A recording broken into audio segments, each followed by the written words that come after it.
Técnicas tradicionais de pintura, têmperas e tinta a óleo, pintura a óleo.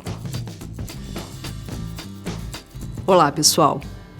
Nós vamos falar sobre uma das técnicas de pintura mais produzidas pelos amadores e pelos pintores desde o Renascimento, a tinta a óleo.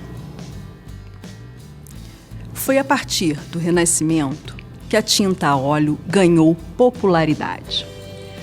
Com o Renascimento, houve uma maior possibilidade de se conseguir materiais, de se adquirir pigmentos e outras substâncias que eram utilizadas como matéria-prima para a produção de tintas. O comércio intensificou-se, houve uma maior facilidade de comércio para se conseguir essas substâncias de uma forma mais barata e que chegava mais fácil nas mãos dos artistas. Sendo assim, os artistas puderam experimentar mais, ousar mais na produção de suas próprias tintas. E foi assim, nessa busca, nessa pesquisa, que eles chegaram na criação da tinta a óleo. Durante o Renascimento, a valorização das artes e maior liberdade comercial permitiu uma facilidade de acesso a materiais que não havia anteriormente. Os artistas precisavam gastar muito dinheiro na busca de pigmentos, de óleos, e gastavam não só o tempo como o dinheiro para conseguir produzir as suas próprias tintas. Com as aberturas que surgiram devido ao Renascimento, tudo isso mudou, e mudou também a forma de se trabalhar nos ateliês. Nós temos aqui a pintura do Jan van Eyck, A Anunciação. Van Eyck foi um dos que mais utilizou a tinta a óleo nesse período. Foi até por isso que Vasari disse que ele foi um dos que descobriu a tinta a óleo. Mas isso logo em seguida foi desmentido. A história não foi bem assim. O que acontece é que, conforme os artistas foram buscando novas técnicas e novas possibilidades de produção de tintas, chegaram na produção da tinta a óleo. E Van Eyck, como era um pintor famoso, de grande preciosismo e de grande talento, começou a utilizar a tinta a óleo de tal forma que ela se popularizou também, ficando atrelada a seu nome. Observe a pintura do Van Eyck, como ele trabalha com perspectivas, com volumes, como ele retrata as figuras e como ele retrata detalhes na composição. É por isso que Van Eyck ficou muito famoso e com ele famoso a técnica que ele mais utilizava, que era a tinta a óleo. Para a preparação da tinta a óleo, os pigmentos deveriam ser moídos com óleo de nogueira, considerado melhor, por não amarelar, ou óleo de linhaça, que era extraído da semente do linho. Essa receita foi descrita por George Vasari nas Vidas dos Artistas, lá por volta de 1550. Essa era a receita da tinta a óleo. Só que a produção exigia muito, porque você tinha que ficar moendo o pigmento no pilão durante muito tempo até ele adquirir aquela finura necessária para a produção da tinta. Isso era muito trabalhoso. É por isso que depois, com o comércio maior da tinta a óleo, ficou muito mais simples de comprar do que produzir a sua própria tinta.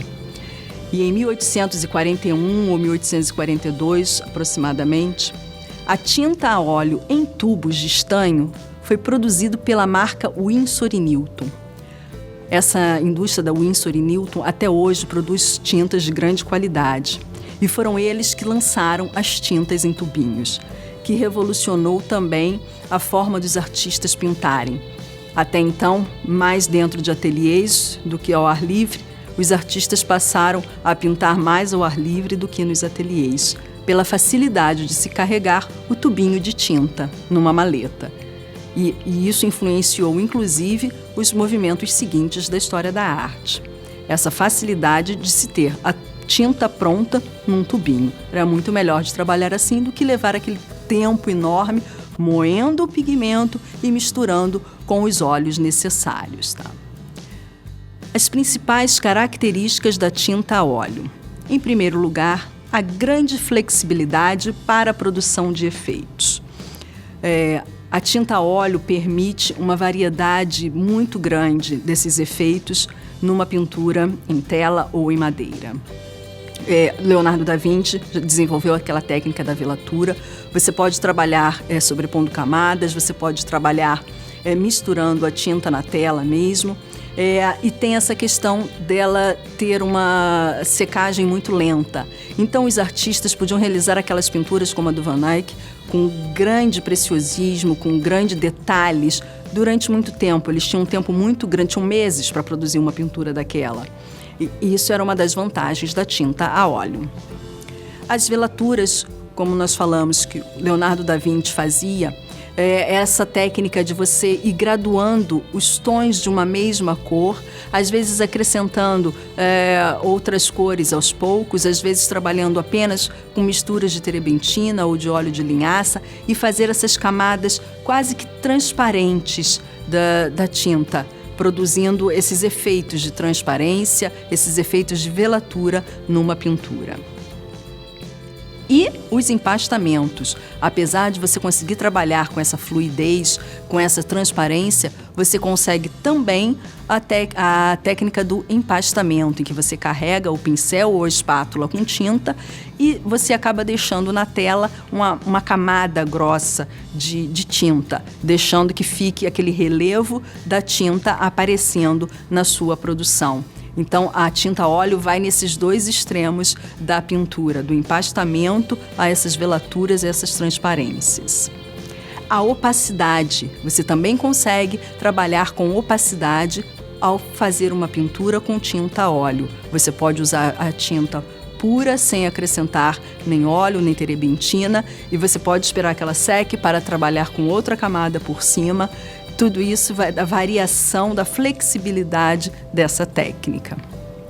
E a secagem demorada, como nós já falamos, alguns artistas preferiam isso. Isso veio muito em contrapartida à secagem rápida da tinta têmpera. A têmpera secava rápido demais para alguns artistas. Quando surgiu a tinta a óleo, isso foi a que fez a têmpera ser considerada até durante algum tempo uma tinta inferior, porque a tinta a óleo era uma tinta moderna, era a novidade, e permitia essa pintura lenta durante vários meses na mesma tela, de forma que você conseguisse interferir no que você já tinha pintado. Então, esse contraponto de têmpera e óleo, secagem rápida e secagem lenta, para os artistas da época foi uma grande novidade. Vamos ver agora essa obra do Van Gogh, como ele trabalhou com o empastamento. Observar um Van Gogh ao vivo permite observar esses detalhes. Existem obras dele que são verdadeiras camadas de tinta, quase que você acha que ele colocou direto do tubo na tela, não usou nem o pincel. Mas ele tinha a prática de usar o pincel. Mas observem quanta tinta que ele carregava na tela. Isso aqui é um detalhe entre o céu e a vegetação, e tanto num como o outro, a quantidade de tinta nos verdes, nos brancos e nos azuis é muito grande. E o Van Gogh explorava muito isso na maioria de suas pinturas, principalmente nas últimas. Esses empastamentos que ele fazia com o pincel. Esse empastamento também é possível de fazer com o uso das espátulas, mas o Van Gogh fazia geralmente com o pincel. Carregava bastante tinta no pincel e aplicava na tela. Quais os suportes mais indicados para a pintura a óleo? A madeira, que segue exatamente as mesmas orientações da pintura com têmpera, ou a tela. Ambas as escolhas exigem a preparação exata, tá? Cada uma com as suas especificidades, mas são os dois suportes mais comuns. Na época que a tinta a óleo começou a ser utilizada, era a madeira que era utilizada para a têmpera. Então houve uma transferência. O que era de têmpera sobre madeira passou a ser óleo sobre madeira. Mas rapidamente o Van Eyck já tinha algumas obras em que ele fez em tela, porque verificou-se essa possibilidade de fazer a pintura a óleo sobre tela. Uma questão importante é que o uso do papel não é recomendado, pois os materiais são incompatíveis. O óleo deteriora o papel de tal forma que ele se desfaz, tá? O óleo engordura completamente o papel, por mais que se prepare, o papel não é um suporte resistente ao óleo, tá? Então, ele é descartado dessa técnica, sendo somente a madeira e a tela. Mesmo madeira e tela, como suporte, também deve ser bem protegido por uma encolagem. Encolagem é o ato de passar uma cola, né, de cobrir uma superfície com cola. Os pintores da antiguidade produziam as suas próprias colas, receitas de colas elaboradas, bem pesquisadas e estudadas, para passar nos seus suportes. Hoje em dia é muito mais fácil, dá para pesquisar receitas originais de artistas no próprio livro do Vasari, mas a praticidade de substâncias que nós temos hoje é muito mais fácil de você comprar a base para fazer a preparação desse fundo. Então, a preparação do fundo exige aplicar uma demão de base acrílica no suporte, que é a encolagem. A base acrílica pode ser comprada em lojas de materiais artísticos, às vezes até em materiais de pintura, de construção. Essa fase da encolagem é essa base para você fazer a imprimação em seguida. Após a secagem da base acrílica, deve-se passar 2 ou 3 demãos de gesso acrílico, que é a fase da imprimação.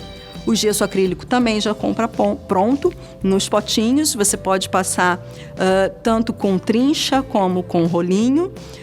Vai daquela preferência do artista de querer preparar a sua base mais lisinha ou mais texturizada, passando a lixa ou não, depois que secar completamente.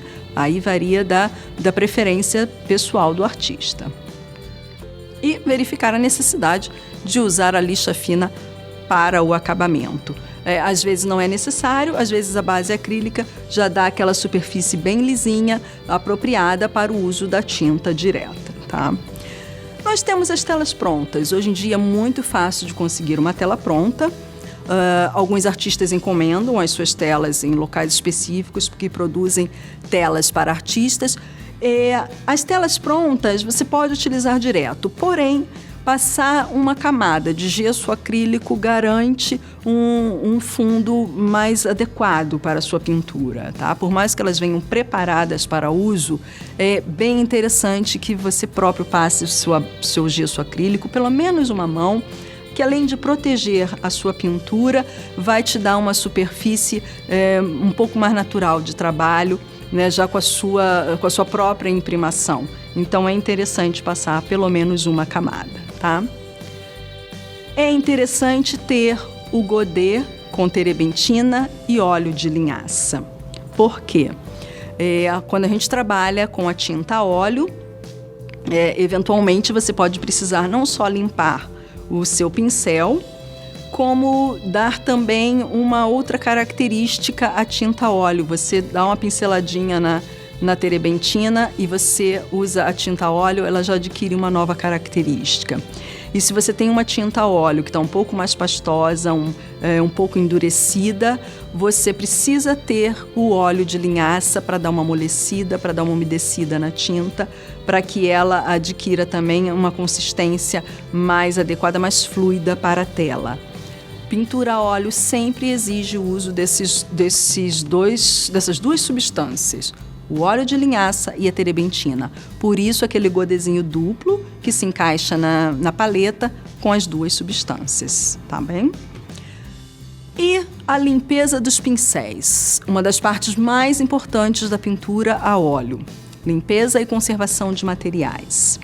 Os pincéis utilizados com tinta a óleo têm que ser obrigatoriamente limpos em solventes. Pode ser água raiz, thinner, querosene.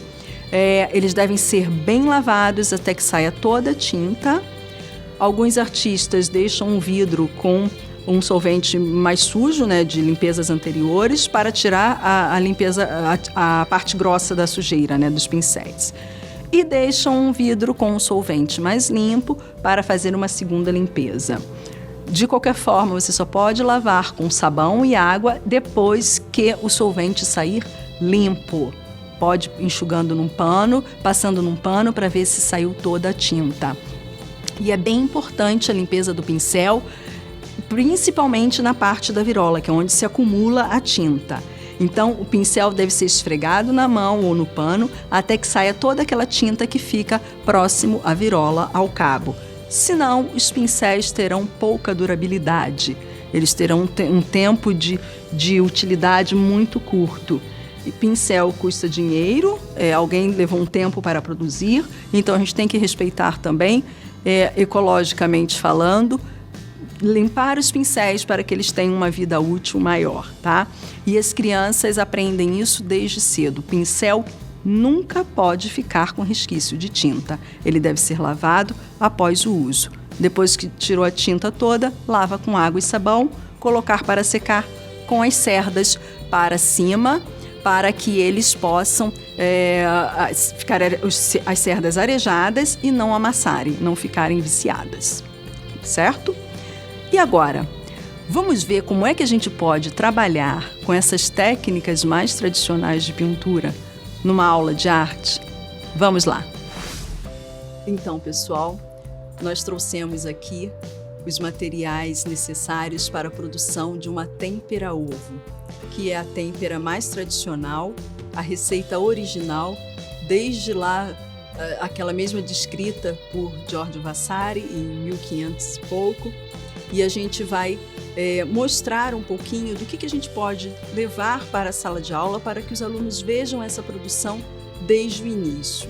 Além da têmpera ovo, a gente pode fazer também a têmpera vinílica, que é muito fácil de produzir e que os próprios alunos podem fazer com materiais que são muito mais baratos, acessíveis economicamente e com materiais que tem na escola. Então vamos começar pela têmpera ovo. Como a gente trabalha com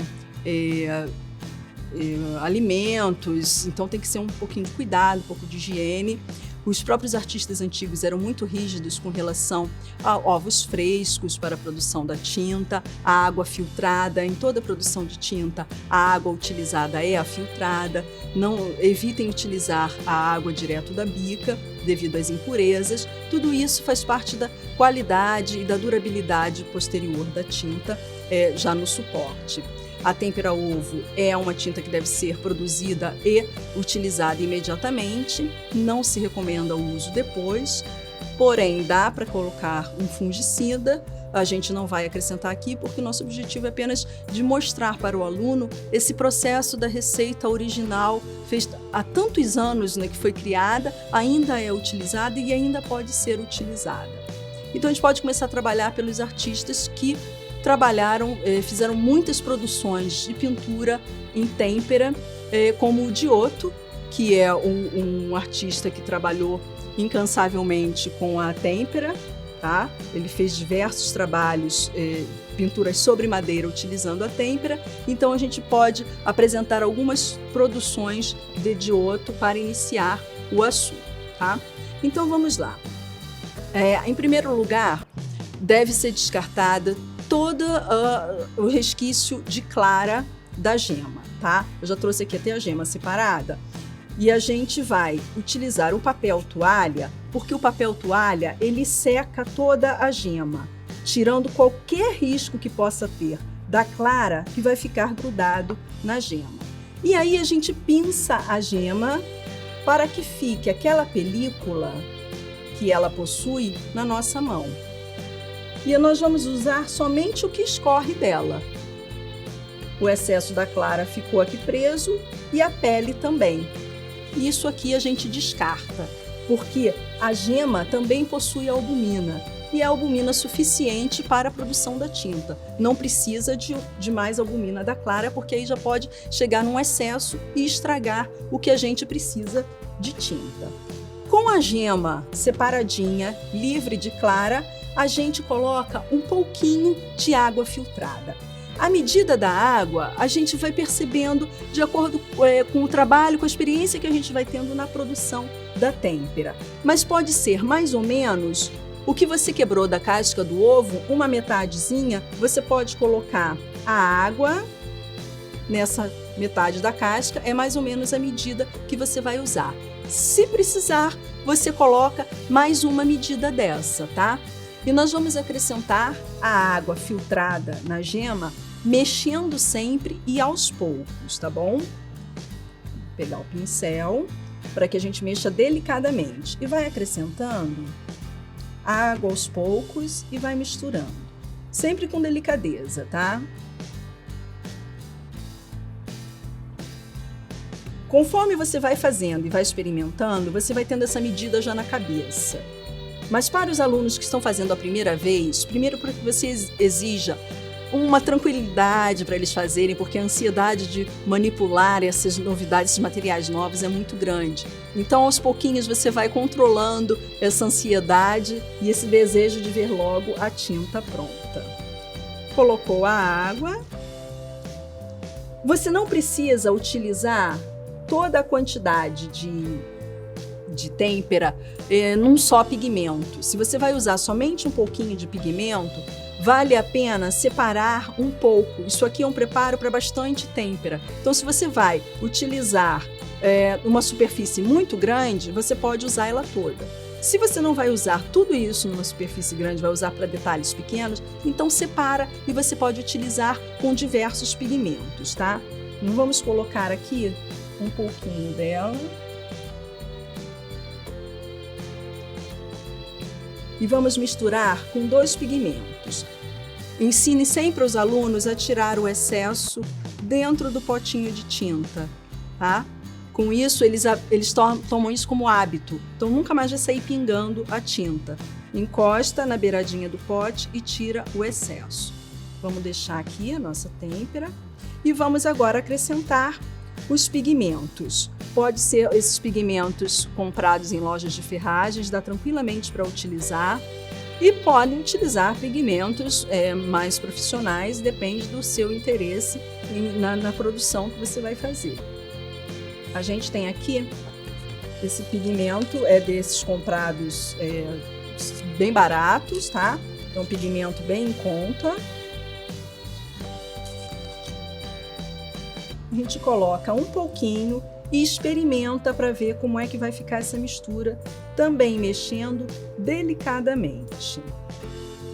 E que esse é um pigmento que tem um poder de cobertura grande, então ele rapidamente faz a cor. E você pode ir experimentando, os alunos podem fazer isso e já ir experimentando para ver se a tinta está numa consistência adequada. Aqui a gente já vê que ela pegou a cor, não tem mais a cor da gema. E a consistência está fluida, para mim já está bom. Você pode verificar qual o uso que você vai fazer, tá? E aí você vê se precisa de mais água, se precisa de colocar mais pigmento, se você quer uma têmpera um pouco mais pastosa. Como esse pigmento ele é mais opaco, aí dá para fazer linhas grossas, linhas finas. Então não há necessidade de utilizar. Para mim não há necessidade de colocar nem mais pigmento e nem mais a têmpera. Vamos colocar um outro de uma outra cor aqui.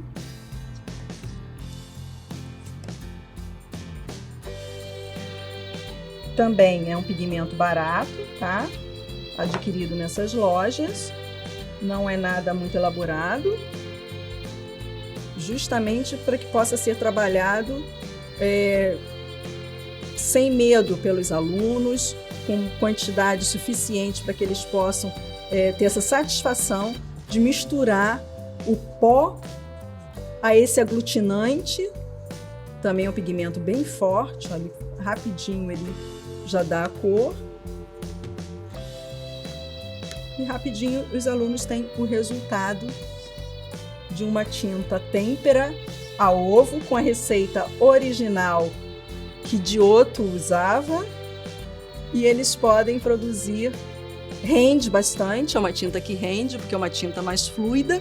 Então, esse processo pode ser feito em grupo, para todo mundo participar e usufruir dos mesmos pigmentos. Não precisa pintar um suporte muito grande, pode limitar um pouco mais o tamanho do suporte, para que dê resultados de fazer um trabalho bem completo, e utilizando somente a têmpera, de forma que nem precise completar com outras coisas. E a têmpera também, eu vou utilizar aqui a casquinha do ovo como godê. Vou botar só um pouquinho mais de água, porque a gente consegue alguns efeitos no trabalho com a têmpera, tá? Então a gente consegue alguns efeitos de aguada, tá? Não é a característica principal da têmpera, porque ela não flui igual à aquarela, mas a gente ainda consegue alguma transparência com ela. A característica principal da têmpera é essa opacidade, mas conforme a gente vai trabalhando com o material, a gente vai descobrindo todas as possibilidades que a gente pode tirar dele. Então, a gente consegue também fazer alguma transparência dentro da opacidade da têmpera. E como o Giotto trabalhava naquele período, antes do Renascimento, eles utilizavam pincéis bem mais finos do que esse aqui, tá? Esse aqui já é um pincel grosso para eles fazerem as achuras. Então, eles faziam lá os sombreados utilizando os grafismos, que é como a gente também pode experimentar, os alunos podem experimentar, utilizar pincéis alternativos, experimentar linhas ou fios mais finos, fios de nylon, alguns fios de nylon juntos, um pincel alternativo, para tentar produzir algumas achuras com essa tinta. Vê que até a mistura dela aqui fica bonita. Porque essa era a técnica que os antigos utilizavam. Você pode esperar secar uma camada, ela seca muito rapidamente. Se vocês mexerem em um ovo, na cozinha a gente percebe. Quando a gente está mexendo com o ovo, a clara seca com uma rapidez impressionante. E a gema também não é muito diferente. Então a gente pode ver aqui que a tinta que a gente usou anteriormente já está praticamente seca. É por isso que no trabalho com o afresco é muito rápido, você tem que trabalhar com muita rapidez. E aqui também você pode esperar secar e sobrepor outra cor para fazer um outro efeito, com achuras ou com pinturas.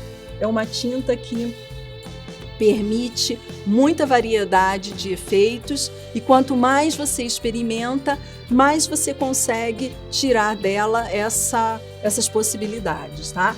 E vale a pena até fazer esse trabalho com os alunos, não necessariamente produzindo uma obra pictórica, mas fazendo esses experimentos.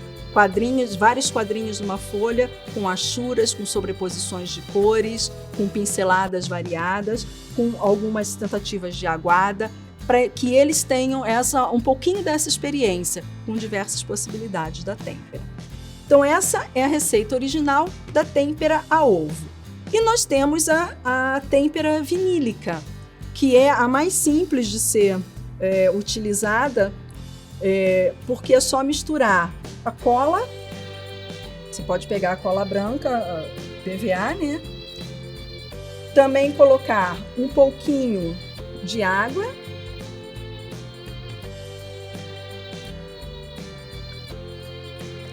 Mistura um pouco.